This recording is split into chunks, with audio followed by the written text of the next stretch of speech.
Ya, masa kecil Anis itu memang banyak banyak hal yang barangkali bisa diungkapkan. Anis itu senang berkawan, banyak sekali teman-temannya, tempat di rumah itu tempat berkumpul.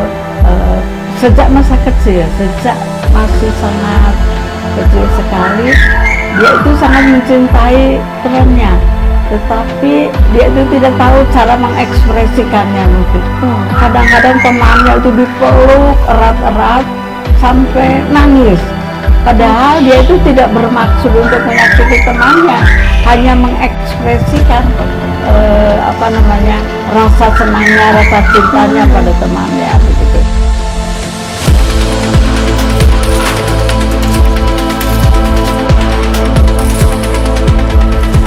Dari dulu pertamanya itu sedikit-sedikit begitu, tapi terbiasa. Saya kira sejak SD itu masih biasa kalau ada peringatan misalnya. Anies ditakdirkan menjadi pemimpin dan layak di 2024. Siapa yang tidak kenal dengan sosok ex-gubernur DKI Jakarta ini? Ya, Anies Baswedan. Ia saat ini menjadi satu-satunya tokoh yang sudah dideklarasikan sebagai bakal calon presiden 2024. Pemilik nama lengkap Anies Rashid Baswedan itu selama ini dikenal sebagai akademisi, aktivis sosial, dan pendidikan, hingga mantan gubernur DKI Jakarta. Cucu dari pahlawan nasional Abdurrahman Baswedan itu juga pernah menjabat sebagai Menteri Pendidikan dan Kebudayaan.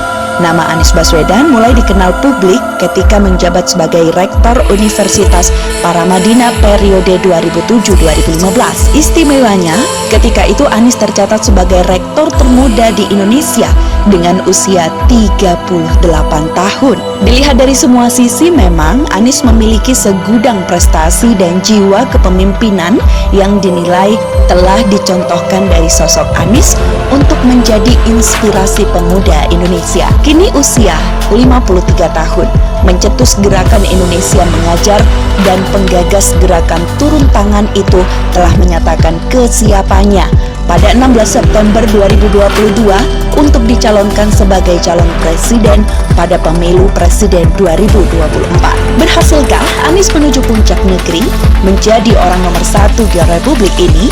Seperti yang diucapkan Kustilah sebagai pertama kali menyadari Anies memiliki kualitas di atas rata-rata dan bakal menjadi pemimpin bangsa ini.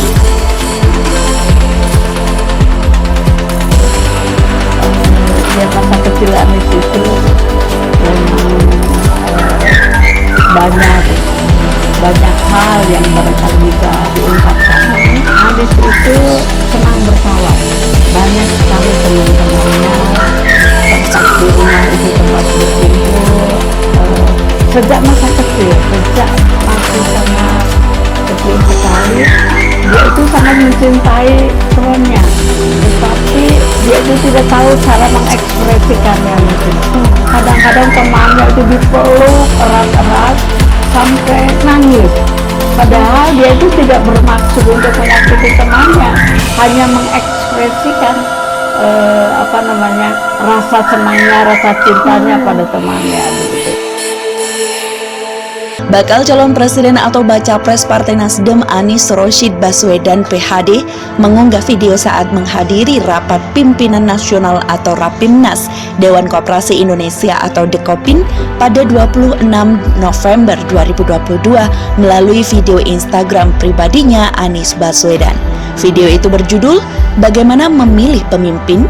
Anies mengatakan, untuk menilai seorang pemimpin bisa dilihat dari rekam jejak sewaktu memimpin. Menurut Anies Baswedan, tidak hanya seorang pemimpin yang sempurna. Karena itu, dia menyarankan tidak membandingkan pemimpin dengan kesempurnaan, tapi bandingkan antara orang yang dipilih dengan melihat rekam jejaknya. Lebih lanjut, Anies menegaskan visi misi bukan tidak penting, sebab pemimpin tanpa mimpi bukanlah pemimpin. Setiap pemimpin lanjutnya pasti mempunyai mimpi. Namun, mimpi itu akan kuat jika dipotong dengan kredibilitas. Kemudian video tersebut ramai netizen memberikan komentar.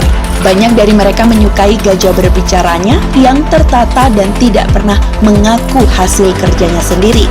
Banyak juga netizen yang menginginkan Anies Baswedan sebagai Presiden 2024. Dari dulu pertamanya sih sedikit-sedikit begitu, tapi terbiasa. Itu saya kira sejak SD itu sudah dibiasakan itu kalau ada peringatan gitu. Terlepas dari itu semua, sosok wanita parubaya bernama Kustilah menjadi salah satu sosok di balik keberhasilan Gubernur DKI Jakarta Anies Baswedan. Ia yang kali pertama menyadari Anies memiliki kualitas di atas rata-rata dan akan menjadi pemimpin bangsa ini. Keyakinan Kustilah ini muncul saat Anies masih duduk di bangku sekolah menengah atas atau SMA di Yogyakarta. Saat itu Anies didapuk menjadi pemimpin redaksi Buletin Tanah Merdeka. Diambil dari nama program tayangan wawancara di TVRI Stasiun Yogyakarta. Kustilah adalah pengelola program yang digagas Ishadi Sutopo Kartosaputro, pakar pertelevisian yang sohor dikenal dengan Ishadi SK. Untuk program Tanah Merdeka, Anies dan sejumlah rekannya, sesama pelajar SMA, serta mahasiswa pilihan dari DI, Yogyakarta, dan Jawa Tengah, ditugaskan mewawancarai para pejabat dan para tokoh dari berbagai bidang di Indonesia. Namun Kustilah melihat kegigihan dan keberanian Anies untuk terus berusaha mewawancarai nama-nama yang sudah tersebut tadi dan ternyata berhasil. Saat Anies dan timnya berhasil mewawancarai Presiden Soeharto, ia mengusulkan kembali mewawancarai Ibu Tun Soeharto yang saat itu susah untuk diwawancarai. Usulan ini pun dianggap sebagai ide gila karena Kustilah yakin tidak akan berhasil. Namun lagi-lagi, perkiraan Kustilah meleset.